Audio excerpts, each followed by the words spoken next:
Welcome, listeners. Welcome back to the Lostville Chronicle.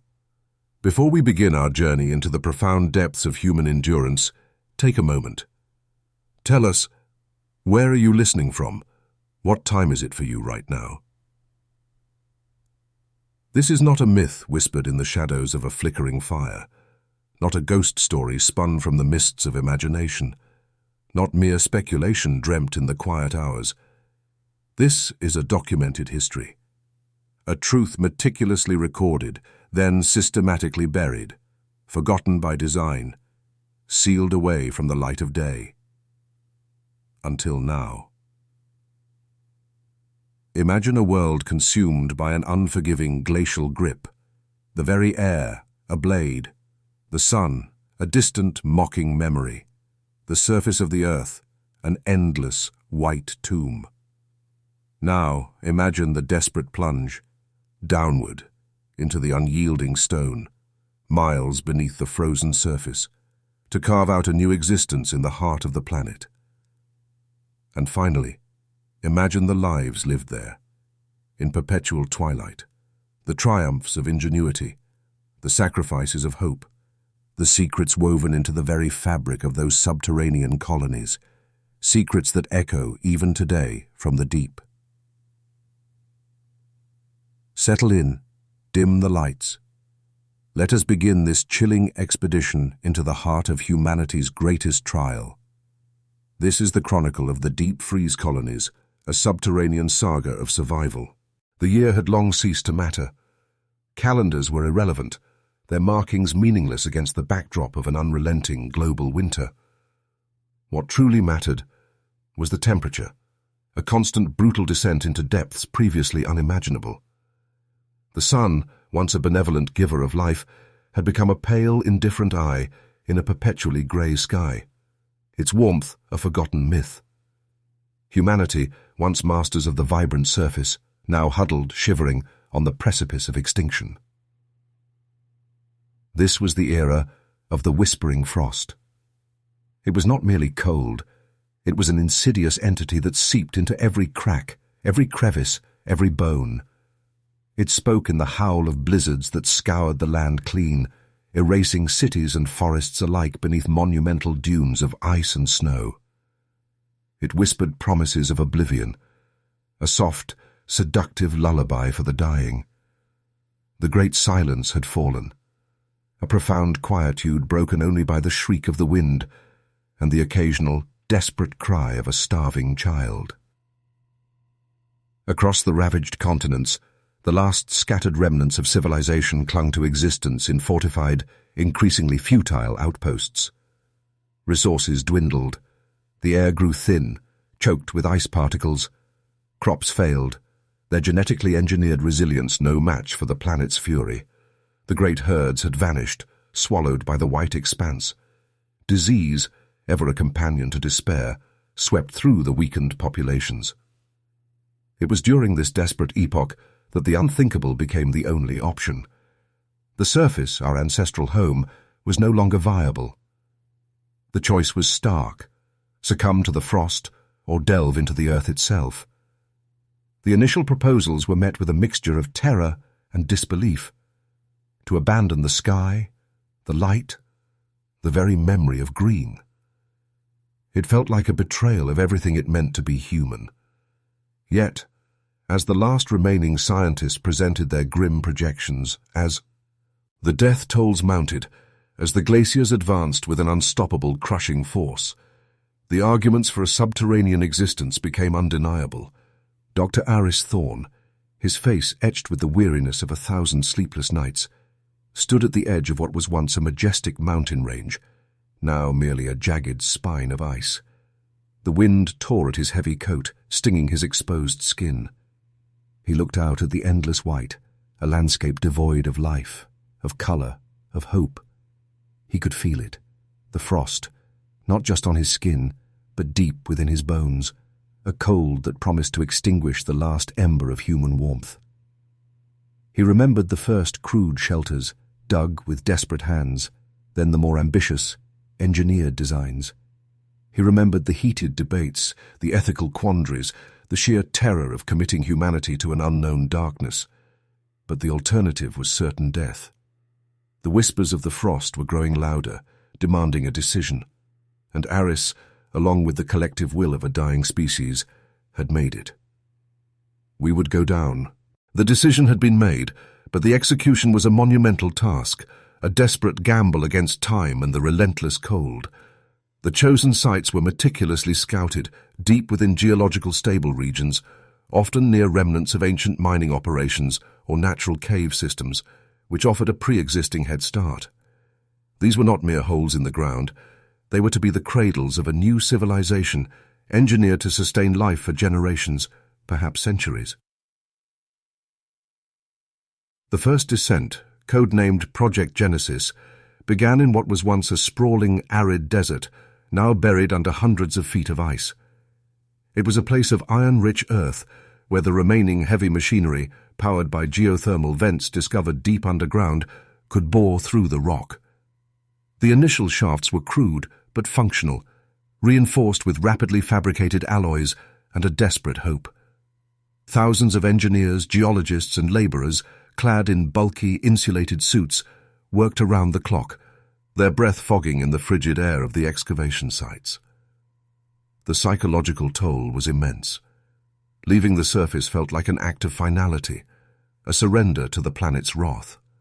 Families were separated, some volunteering for the perilous surface work, others designated for the initial subterranean colonies. Children, their faces pale and drawn, clutched their parents' hands, their innocent eyes reflecting the fear and uncertainty of the adults. The air was thick with the scent of ozone from the drills, the metallic tang of freshly cut rock, and the underlying current of anxiety. Dr. Thorne, now overseeing the geological stability and life support systems, stood at the mouth of the primary shaft, a gaping maw in the earth that seemed to swallow the dim light. A small, solemn ceremony had been held, a final glance at the grey sky, a moment of silence for the world they were abandoning, and he watched as the first groups equipped with emergency rations, environmental suits and vital equipment descended into the darkness. The huge, reinforced platforms, groaning under their weight, slowly lowered into the abyss, their powerful lights cutting temporary swathes through the gloom. The journey downward was a sensory deprivation chamber. The roaring of the air scrubbers and the creaking of the descent mechanisms were the only sounds. The walls of the shaft, illuminated by the platform's lights, stretched endlessly, a monotonous canvas of grey rock. Hours passed, then days. The sense of compression, of being buried alive, was palpable. Yet, with each passing minute, they were moving away from the crushing cold of the surface towards the promise of geothermal warmth and a fragile, self-contained existence. The first descent was not just a physical journey. It was a psychological leap into the unknown, a desperate prayer that humanity could truly thrive in the eternal night. The initial weeks within the nascent subterranean colonies were a maelstrom of activity and adjustment. The first generation of underground dwellers, the deep-born, as they would later be called, struggled with the transition. The air, though artificially circulated and filtered, felt heavy, alien. The constant hum of the life support systems, the low thrum of the geothermal generators, and the rhythmic drip of condensation from the cavern ceilings replaced the natural symphony of wind and wildlife. The absence of natural light was the most profound shock, a persistent gnawing deprivation that affected mood and perception. Colony Alpha, the largest of the initial settlements, was a marvel of engineering, carved into an immense, naturally occurring cavern system. Domes of reinforced crystal glass, illuminated by arrays of full-spectrum LEDs, mimicked the sky, casting a perpetual artificial dawn over the living quarters and hydroponic farms. Tunnels branched out like arteries from a central heart, leading to industrial zones, water recycling plants, and crucial air purification chambers. The sheer scale of the undertaking was breathtaking, a testament to human ingenuity born from desperation. Dr. Aris Thorne, now a central figure in the colony's governance and scientific oversight, spent his days navigating the labyrinthine corridors, his face a familiar sight to the weary but determined inhabitants. He monitored geological stress points, optimized energy consumption, and tirelessly worked on expanding the food production systems. Yet, even amidst the relentless demands of survival, a subtle unease began to permeate the colony. It started subtly, with the sound engineers reporting anomalous echoes in unused sections of the cavern, faint, rhythmic pulses that defied explanation. Then came the geological sensors, detecting unusual vibrations deep within the bedrock, distinct from any seismic activity or construction work. Aris dismissed them initially as minor anomalies, perhaps residual stress from the drilling or faulty equipment. But the reports persisted, growing more frequent, more insistent. One evening, while inspecting a newly excavated access tunnel to a deeper geothermal vent, Aris felt it himself. A low thrum, deep in his chest, vibrating through the rock beneath his boots. It wasn't the machinery. It was too organic, too resonant. He pressed his palm against the cold stone, feeling the faint rhythmic pulse beneath his fingers. It was an echo, yes, but not of their own making. It was something else, something ancient, dormant, now stirred awake by their intrusion. The stone itself seemed to be whispering, not with the wind of the surface, but with a deeper, more primal voice. The engineers had called them echoes in the stone, a poetic description for an unsettling reality. Aris knew, with a growing sense of dread, that they were not alone in the silent, hidden depths of the earth. Despite the unsettling whispers from the stone, life in Colony Alpha began to coalesce into a semblance of normalcy, a new rhythm dictated by the demands of subterranean existence.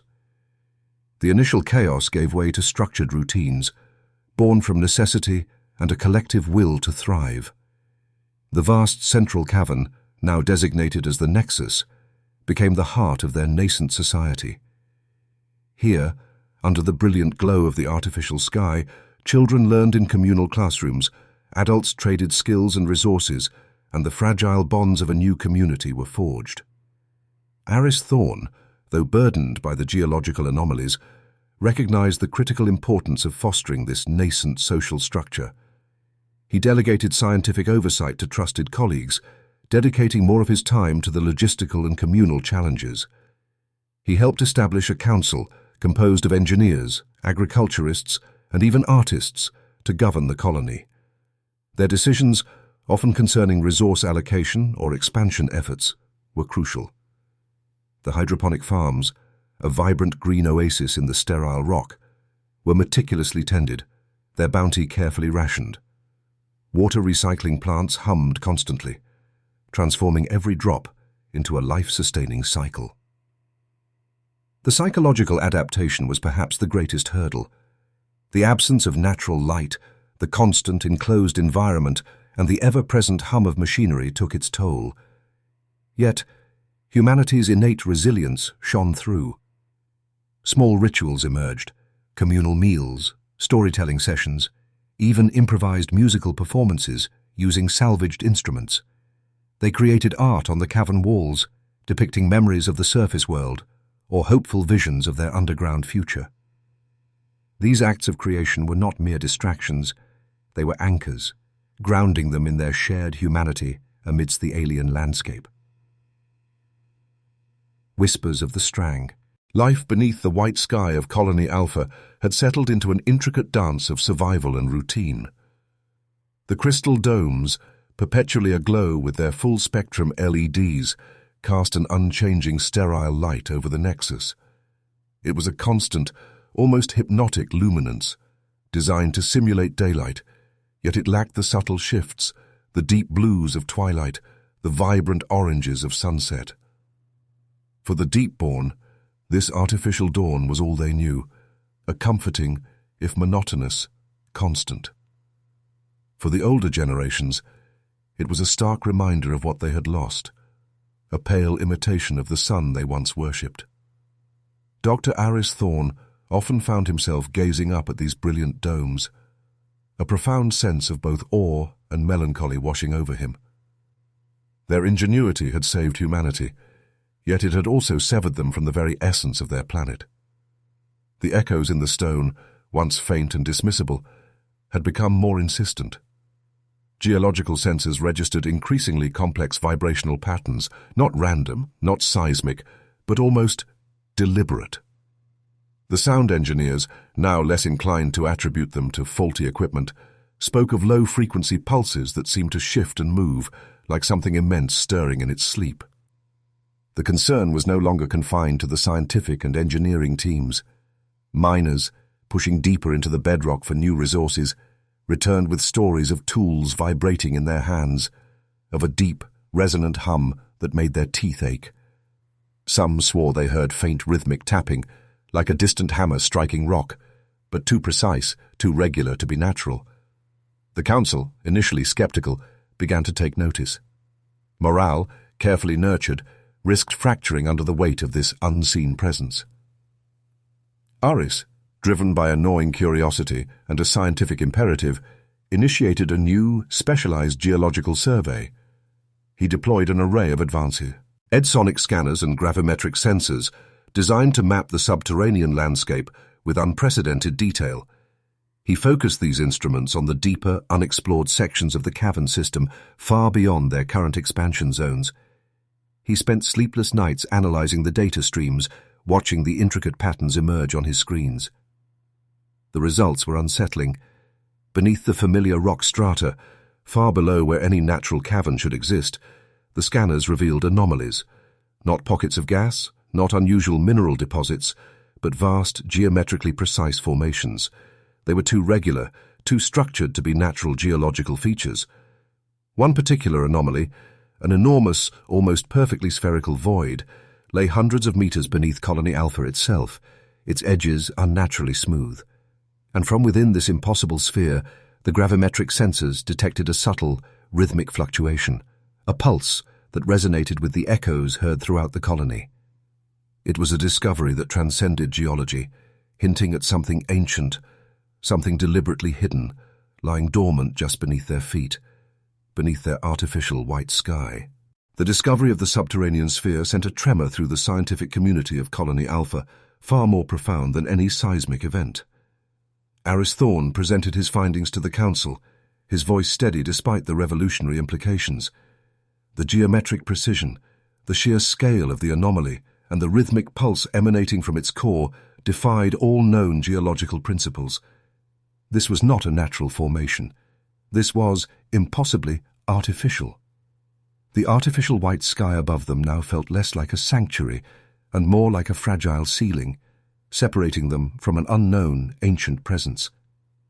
A deep-bore exploration project was immediately sanctioned, albeit with significant trepidation.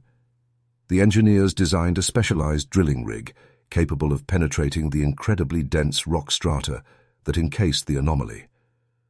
Progress was slow, painstaking. Every meter drilled was a testament to human determination, but also a step closer to an unimaginable truth. The deeper they went, the more pronounced the rhythmic pulse became, a low thrumming that resonated through the bedrock, felt not just by sensors, but by the very bones of the drilling crews. Then, at approximately 400 meters beneath the colony, the drill encountered something unexpected.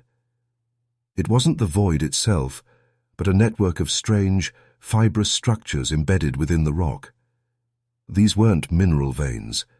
They pulsed with a soft, ethereal luminescence, a faint, cool blue light that seemed to breathe with the rhythm of the deep pulse. Samples were retrieved with extreme caution.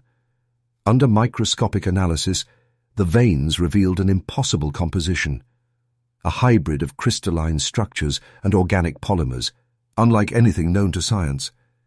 They were inert, yet they glowed, and they seemed to conduct the rhythmic energy that permeated the deep earth. Aris theorized these lumina. Scent veins were not merely pathways to the spherical void, but perhaps extensions of whatever lay within it, a vast, intricate nervous system threading through the planet's crust. The drilling paused, a new wave of fear mingling with scientific awe. Was this a communication system? A power conduit? or something far more sinister, an ancient biological entity slowly awakening. The very rock around them seemed to be alive, imbued with a consciousness that had slumbered for millennia. The blue glow from the core samples laid out in the lab cast an eerie, shifting light on the faces of the researchers, a silent testament to the alien intelligence they had inadvertently disturbed. The deep-born, oblivious to the true nature of the glow, found themselves drawn to the strange light, unknowingly captivated by the secrets it held. The luminescent veins, glowing with their impossible blue light, became an immediate, terrifying priority. The Council, after Aris Thorne's urgent presentation, moved with uncharacteristic swiftness. The deep-bore site was sealed, access restricted to a handful of trusted scientists and engineers, all sworn to absolute secrecy. The official explanation given to the colony was a temporary halt due to geological instability. But the truth, a monstrous, glowing secret, lay heavy in the minds of those who knew. The artificial white sky above them, once a symbol of hope, now felt like a lid clamping down on a volatile pot. Aris found himself trapped in a new kind of isolation.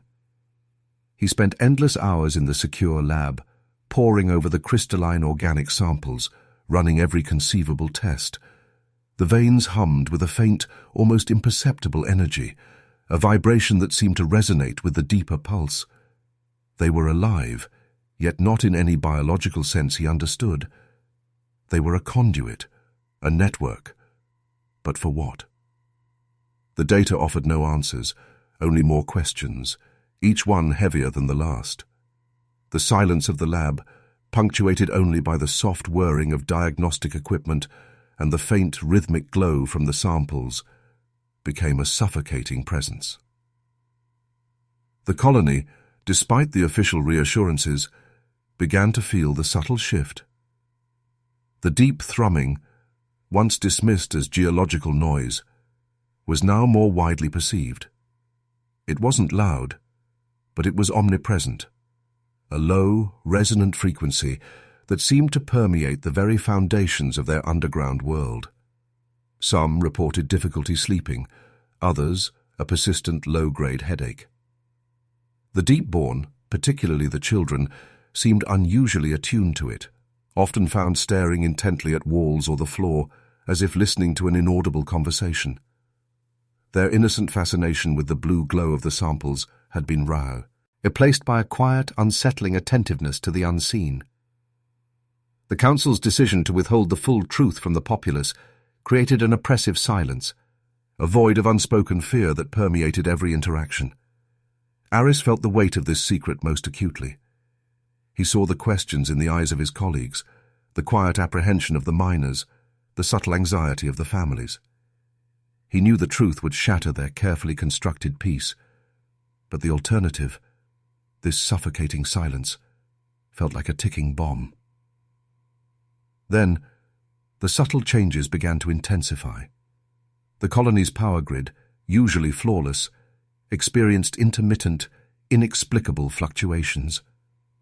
Lights would dim momentarily, then surge back to full intensity, the artificial white sky flickering like a dying star. Environmental controls would briefly falter, causing sudden, chilling drafts or oppressive heat. The geological sensors, focused on the deep sphere, registered a distinct increase in the rhythmic pulse, a quickening beat. The silence of the ancient entity beneath them was not one of slumber, but of patient, inexorable awakening. And its presence was beginning to bleed into their world. The flickering lights and sudden temperature shifts were no longer isolated incidents. They became a daily occurrence, each fluctuation a subtle tremor in the colony's carefully constructed stability. The rhythmic pulse from the deep, once a distant thrum, now resonated through the very structure of Colony Alpha, a low, persistent beat that became the unsettling soundtrack to their lives. The deep-born children, who had once found fascination in the blue glow, now frequently spoke of a cold whisper in the walls, a sensation dismissed by adults as childish imagination, yet unnerving in its consistency. Aris Thorne, confined to the secure lab, felt the pulse not just in the bedrock, but in his own bones. His instruments registered not only an increased frequency, but also a subtle modulation within the energy signature of the luminescent veins. It was as if the ancient entity was not merely awakening, but actively probing, extending its awareness. He found himself staring at the glowing samples, a profound sense of being watched settling over him, an alien consciousness slowly unfurling itself within the planet's core. Then came the anomalies that could not be dismissed. Equipment failures began to plague systems unrelated to power, particularly those involved in data storage and communication. Files became corrupted, messages garbled, sometimes replaced by strange geometric patterns that mirrored the very structure of the deep sphere. Security cameras in the lower levels, closer to the drilling site, captured fleeting blurs, distortions in the feed that defied explanation. They were not shadows in the traditional sense, but absences, fleeting voids in the light that moved with an unnatural speed, too quick for the eye to follow, too consistent to be mere glitches. The Council, overwhelmed, struggled to maintain the facade of normalcy. Dr. Eva Rostova, the colony's chief psychologist, reported a rise in anxiety and vivid, shared nightmares among the colonists, dreams of being trapped in vast, dark spaces, of hearing an ancient, silent hum. The deep-born children, however, showed a different reaction. Instead of fear, some exhibited a detached curiosity, their eyes sometimes taking on a distant, knowing quality as they pointed to empty corridors, whispering about the Watcher. One evening, during a colony-wide power dimming, a complete, terrifying silence descended. The hum of the colony's life support systems faded, the ventilation ceased, and even the artificial white sky above them flickered out, plunging Alpha into an oppressive darkness, illuminated only by emergency lighting. In that profound quiet, the deep pulse was no longer a distant thrum, but a loud, resonant beat felt by every living soul. And for a few horrifying seconds, a distinct cold current of air swept through the main habitation levels, carrying with it a faint metallic scent, like ozone mixed with something ancient and mineral. It was as if the deep itself had breathed, exhaling a warning, a cold, unseen presence that had finally breached the silent barriers. The colony's fragile peace fractured further after the profound silence and the cold breath from the deep. The rhythmic pulse intensified, no longer just a vibration, but a tangible pressure, a low-frequency hum that seemed to resonate in the very fluid of their inner ears. The children, particularly the deep-born, became withdrawn, their quiet whispers now focused on the grey light and the falling flakes. Descriptions that baffled the adults, having no analogue in their sterile, subterranean world. They spoke of a cold wind that rustled unseen leaves, a sensation alien to their sealed environment. Aris Thorne, in his lab, traced the energy fluctuations with growing dread. The luminescent veins pulsed with a frantic, erratic rhythm, mirroring the colony's increasing instability. He detected new, complex patterns emerging from the deep sphere, not just raw energy, but intricate data streams, almost like a language. He theorized the entity was not merely awakening, but communicating, projecting something into their environment. But what? The data was fragmented, nonsensical, yet undeniably present, a stream of information without context. The answer began to manifest in terrifying ways. Isolated colonists reported fleeting visual anomalies, a momentary glimpse of a vast grey sky above the white ceiling, quickly replaced by the familiar sterile light. Others described the sensation of wind, cold and biting, even within the sealed, climate-controlled corridors. The most disturbing reports came from those working in the lower sectors, closest to the deep bore. Miners spoke of a sudden, overwhelming smell of damp earth and decaying vegetation, a scent entirely foreign to their underground existence, yet profoundly nostalgic and horrifying. These were not just individual hallucinations. During a shift change in Sector Gamma, a group of workers simultaneously witnessed a translucent, shimmering image flicker across a wall panel, a brief, distorted vision of leafless trees against a desolate, ash-grey sky, accompanied by the distinct, chilling sound of wind whistling through barren branches. It lasted only seconds, but the shared experience left them shaken, convinced they had seen a ghost. Not a spectral human, but the ghost of a world they had only ever known from historical archives. Dr. Rostova's reports became increasingly alarming. The shared nightmares had evolved into waking visions, particularly among those with heightened sensitivity to the deep pulse. They described a constant, peripheral awareness of the surface, a sense of a vast frozen expanse pressing down on their subterranean sanctuary. The deep-born children, who had never seen the surface, now drew disturbing pictures. Stick figures huddled against a backdrop of swirling white, beneath a sky that was not blue, but a perpetual, bleak grey. Their innocent eyes held a knowing sadness that chilled Aris to the core. Aris understood then. The entity was not just affecting their physical environment, it was reaching into their minds, projecting the lost world. It was a sensory echo, a psychic imprint of the surface's final moments, perhaps even a memory from the entity itself. For what else could explain such vivid, shared experiences of a world none of them had truly known? The cold, unseen presence had not just breached their barriers.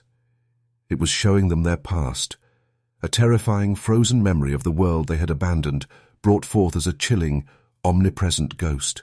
The faint whispers and fleeting visions of the surface were no longer confined to isolated incidents. They became an inescapable, omnipresent reality within Colony Alpha, a constant hum of dread beneath the surface of daily life. The grey light and falling flakes, described by the deep-born children, manifested for adults as sudden, chilling drafts carrying the scent of frozen earth, or as momentary distortions in the optical panels, revealing not the sterile white ceiling, but a vast, crushing expanse of leaden sky. The line between what was real and what was projected blurred with terrifying speed. Aris Thorne, in his lab, felt the weight of these projections more acutely than most. His instruments now registered not just erratic energy fluctuations from the deep sphere, but a complex, coherent signal overlaying the raw power. It was like static on a radio channel, slowly resolving into a voice. He theorized the entity wasn't merely echoing the surface, it was broadcasting its own experience, its own memory of the cataclysm, directly into the colonists' minds. The unraveling thread, he saw, was not just the colony's sanity, but the very fabric of their understanding of reality, being pulled apart by an alien consciousness. Dr. Eva Rostova's reports painted a grim picture of the colony's psychological state. Mass anxiety had spiraled into paranoia. Colonists began to distrust their own senses, questioning what was real. Sleeplessness was rampant, plagued by vivid, shared nightmares of being buried alive under an infinite sheet of ice, the sound of the deep pulse amplified into a deafening roar. The deep-born children, however, reacted differently. They often seemed calmer during these episodes, sometimes even pointing at empty spaces where adults saw nothing, murmuring about the quiet ones or the ones who sleep. Their drawings, once abstract, now depicted interiors, recate patterns of swirling ice and strange geometric shapes that mirrored Aris's energy readings. The Council's attempts to maintain order became futile. Arguments erupted over whether the visions were a psychological contagion or a genuine external threat. Fear of the surface, long dormant, resurfaced with a primal intensity, now inextricably linked with the deep, the very source of their survival. The colony, designed as a sanctuary, felt more like a prison, its walls no longer a barrier against the outside, but a conduit for its horrifying memories. Then came the incident in the central hydroponics bay. During a routine inspection, the entire bay was plunged into an instantaneous, profound darkness, not a power failure, but an absolute absence of light. In that terrifying void, every colonist present reported the same sensation, an icy wind, the sound of cracking ice, and a crushing pressure, as if the entire weight of the planet was bearing down on them. When the light returned moments later, the carefully nurtured plants in the bay were coated in a fine layer of what appeared to be frost, shimmering and delicate, though the bay's temperature regulators showed no deviation. It was a physical manifestation, a tangible ghost of the surface brought into their sealed world, an undeniable proof that the entity was not just projecting, but actively, frighteningly, interacting. The thread of their secure existence had not just unraveled, it had snapped.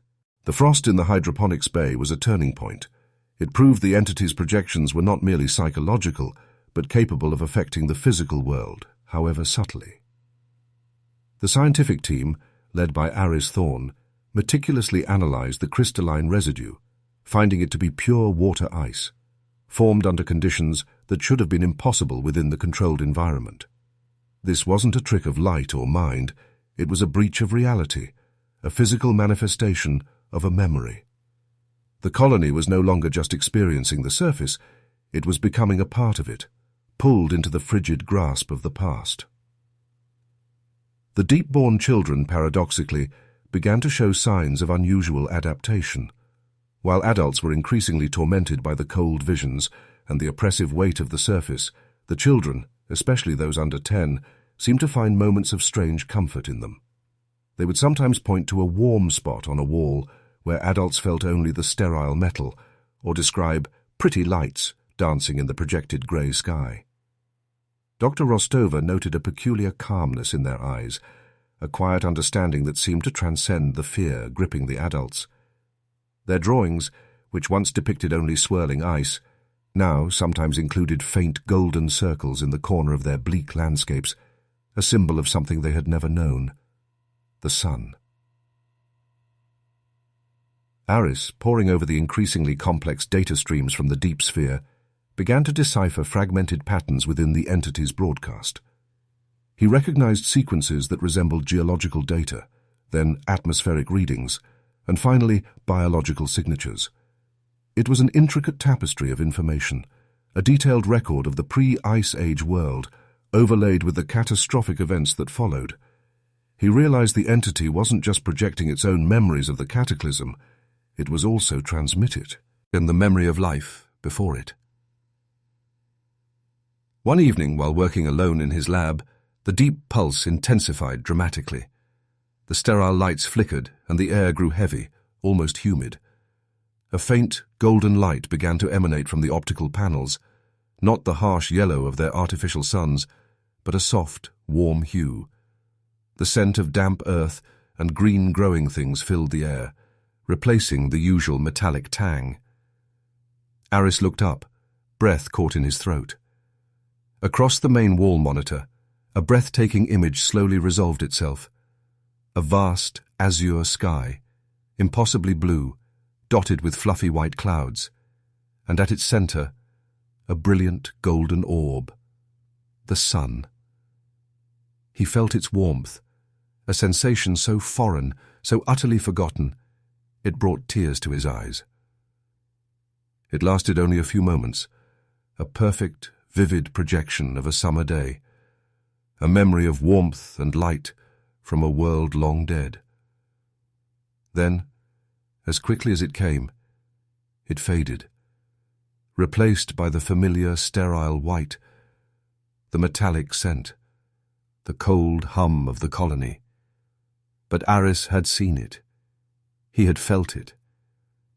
The entity wasn't just a bringer of dread. It was a keeper of memories, a vast, ancient consciousness that held within it the entire history of the planet, including the most precious, most potent memory of all, the sun.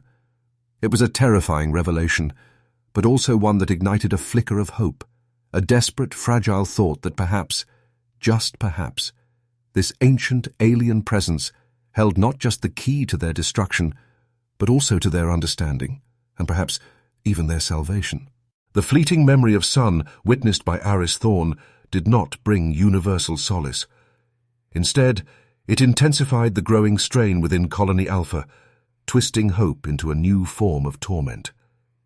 The entity's projections became more unpredictable, oscillating wildly between the crushing dread of the buried world and startlingly vivid, momentary glimpses of a vibrant past.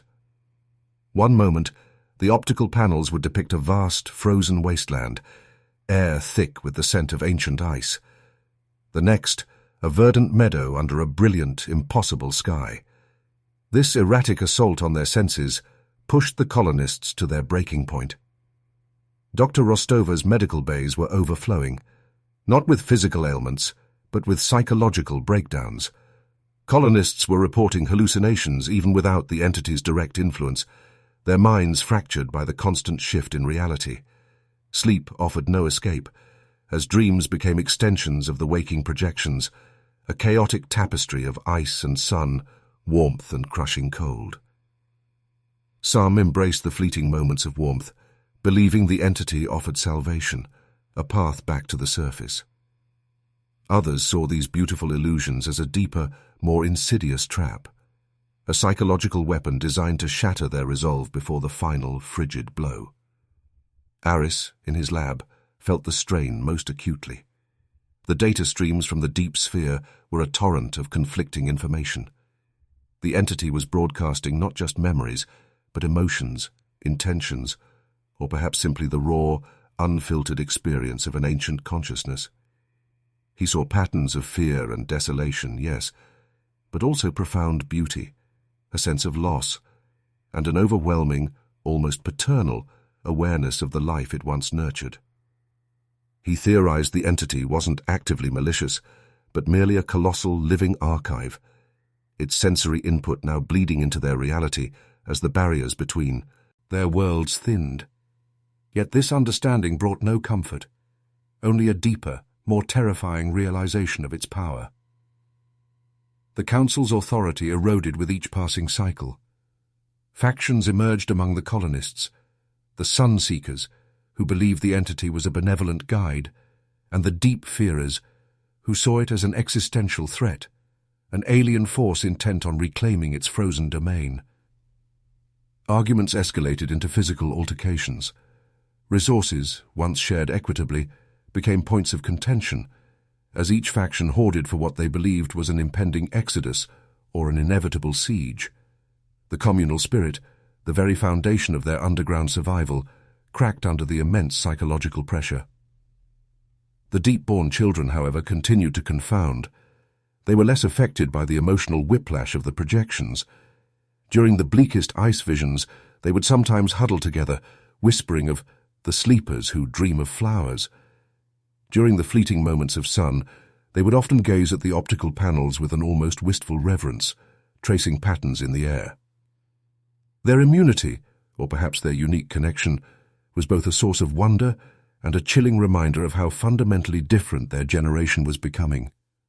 The colony, designed for resilience, was buckling.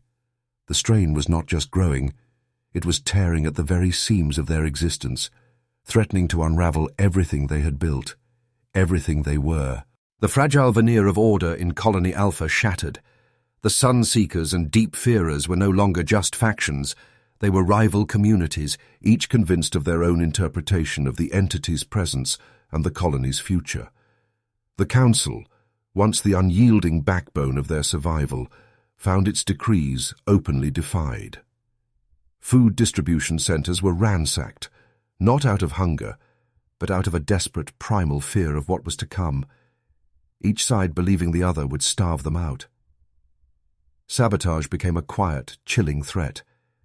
Critical systems would mysteriously malfunction, only to be found subtly tampered with, fueling paranoia and distrust.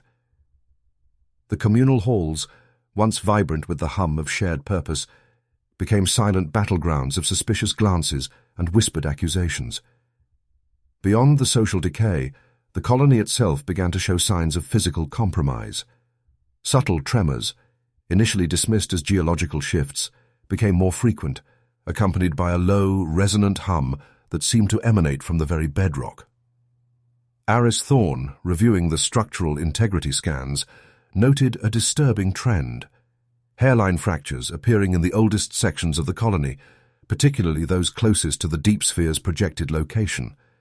These were not stress fractures from the original construction. They were new, appearing in patterns that suggested an external, rhythmic pressure. The entity's presence, he realized with a chilling certainty, was not merely psychological or energetic. It was physically resonant, vibrating through the very rock that housed them. The deep-born children, meanwhile, grew increasingly withdrawn from the adult world. Their unique connection to the entity seemed to deepen, morphing into a form of quiet communication. They would often gather in specific, colder sections of the colony, their small hands pressed against the metal walls, their eyes distant, as if listening to something beyond human hearing. Dr. Rostova observed them drawing complex, swirling patterns on the floor, patterns that Aris recognized as simplified representations of the entity's fluctuating energy signatures. The children were not just seeing the projections, they were interpreting them, perhaps even conversing with the ancient consciousness in a way adults could not. One particularly violent tremor ripped through the colony, causing a section of the main hydroponics bay's ceiling to buckle. Water pipes burst, flooding a cultivation zone, and the carefully regulated atmospheric pressure dropped noticeably in that sector. Panic erupted. The Sunseekers claimed it was a sign from the entity, urging them to break free. The deep fearers saw it as the beginning of the end, the colony's inevitable collapse. In the ensuing chaos, Aris discovered something horrifying in the damaged bay.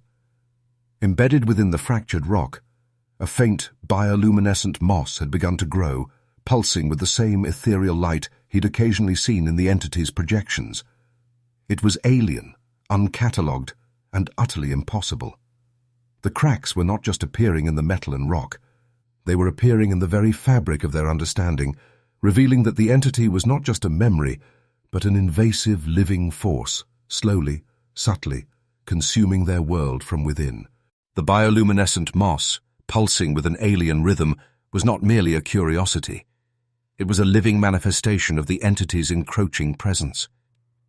Aris Thorn traced its tendrils, which seemed to grow from the very fissures in the rock, feeding on something unseen, exhaling a faint, sweet, almost intoxicating scent into the recycled air.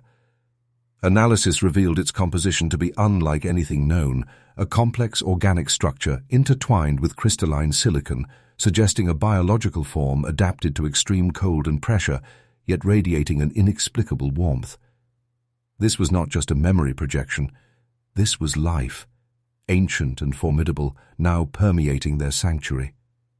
The spread of the moss accelerated, creeping along the walls and ceilings of the damaged sections, its ethereal glow casting an unsettling pallor over the colony.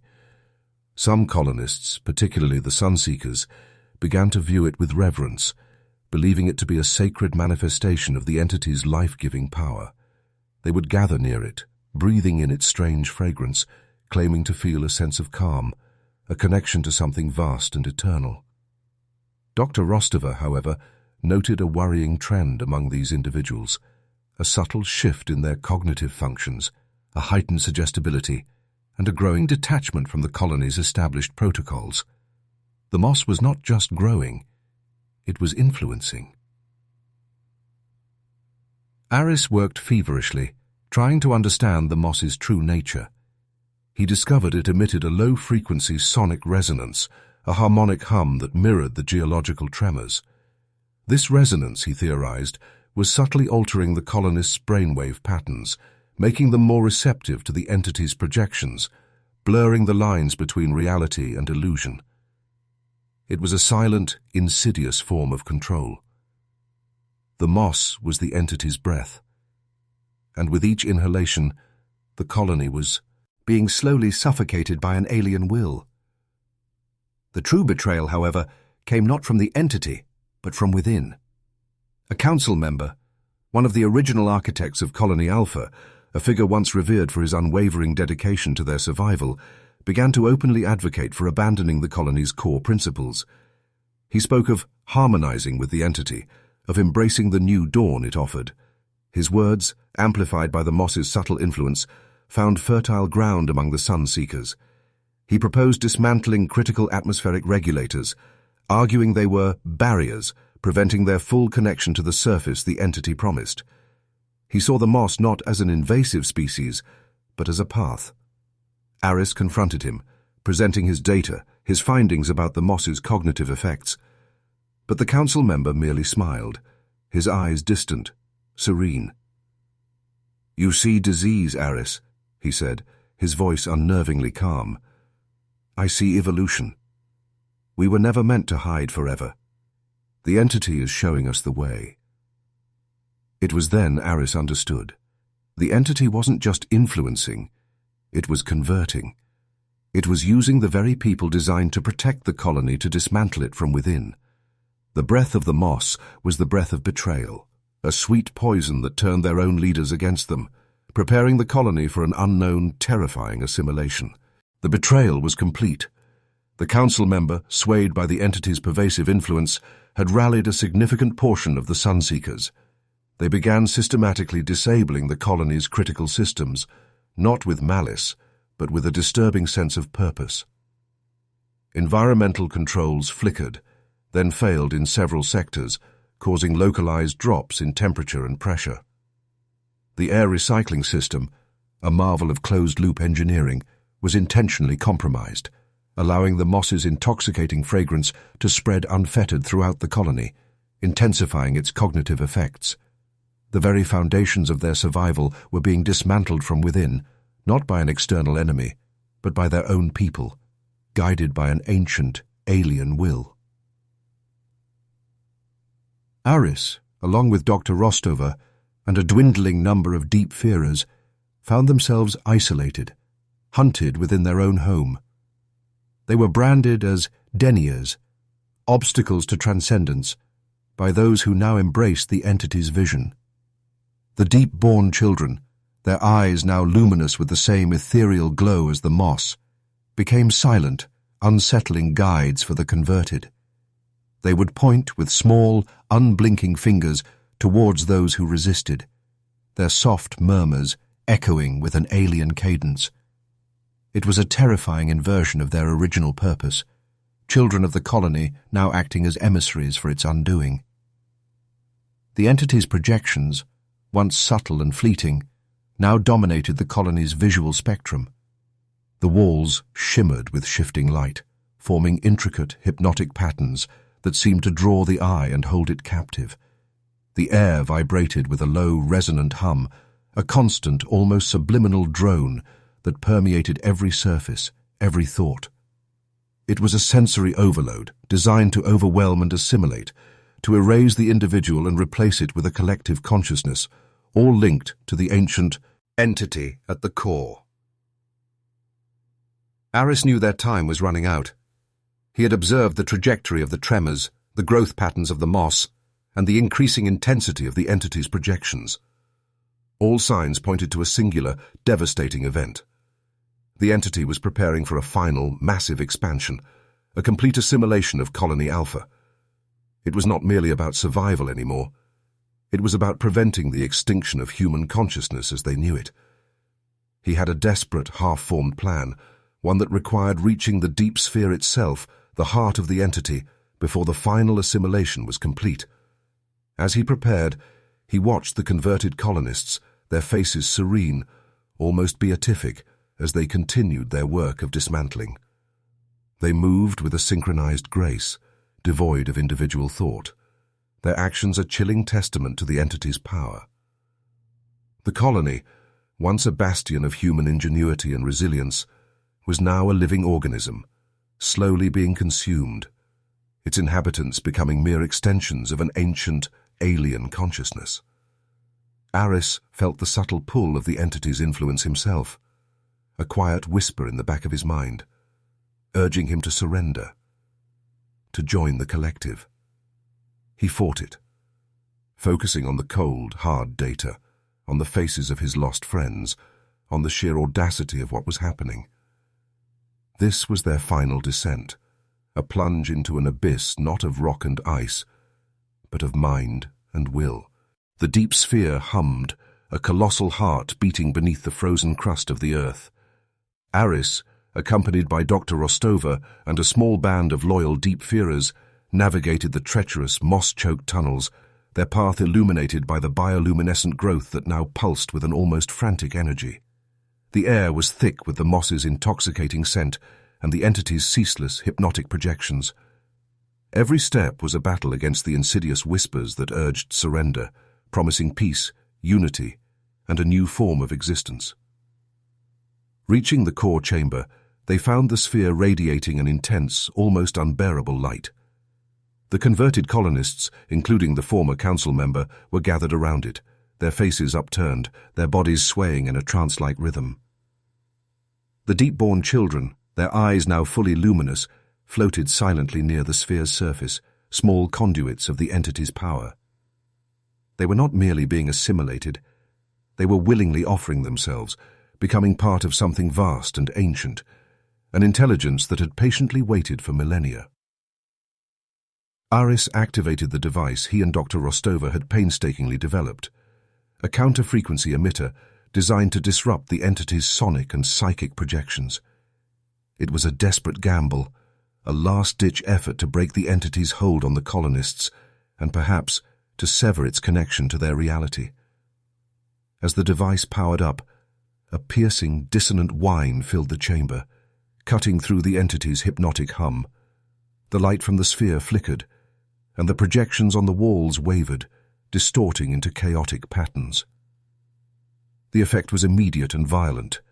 The converted colonists screamed, clutching their heads as the entity's influence was momentarily shattered. Their eyes, once serene, now reflected confusion, fear, and a dawning horror at what they had become what they had done. The moss on the walls pulsed erratically, its glow dimming in places, as if struggling to maintain its connection. The deep-born children cried out, their forms flickering like faulty holograms, their borrowed light fading. But the entity was not easily defeated.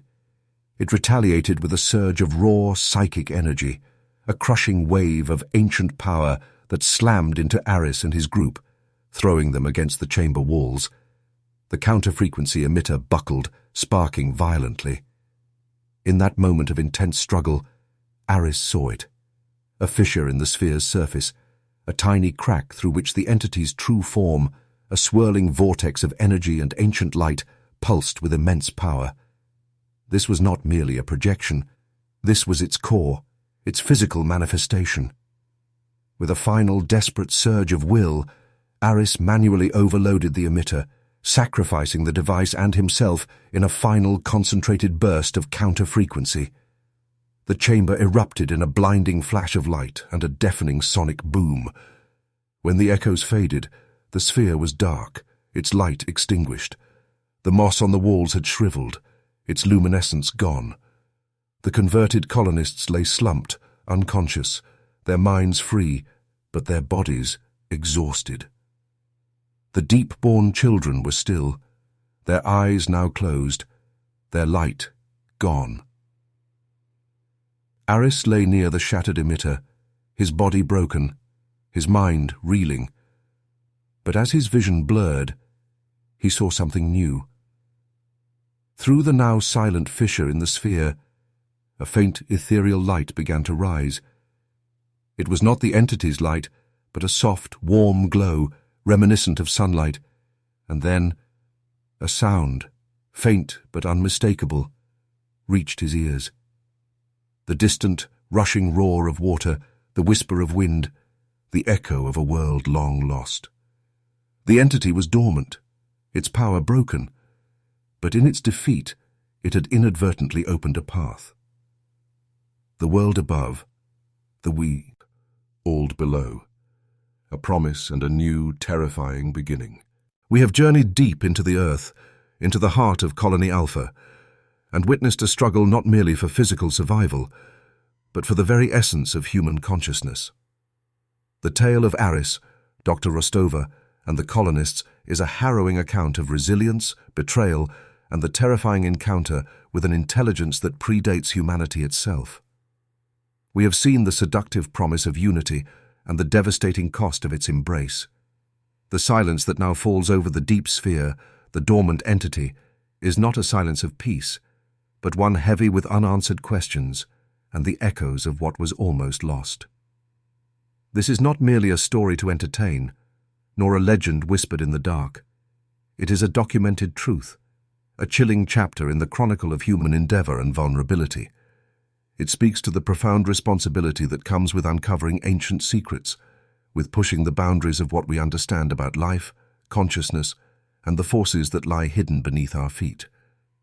The entity may be quieted, its immediate threat averted, but its presence has left an indelible mark, a psychic scar on the very fabric of that underground world. The mystery of Colony Alpha does not truly rest. What truly lies beyond that newly opened fissure? What new world, or what lingering fragment of ancient power awaits discovery? The ice still breathes, the deep still holds its counsel, and somewhere, in the vast, silent chasms of the earth, forces beyond our comprehension continue their timeless vigil. They are still present, still watching, still waiting. Tell us, where are you listening from, and what time is it as these echoes reach you? For the Lostvale Chronicle, remember that some truths are best left buried, and some, once unearthed, can never truly be put back.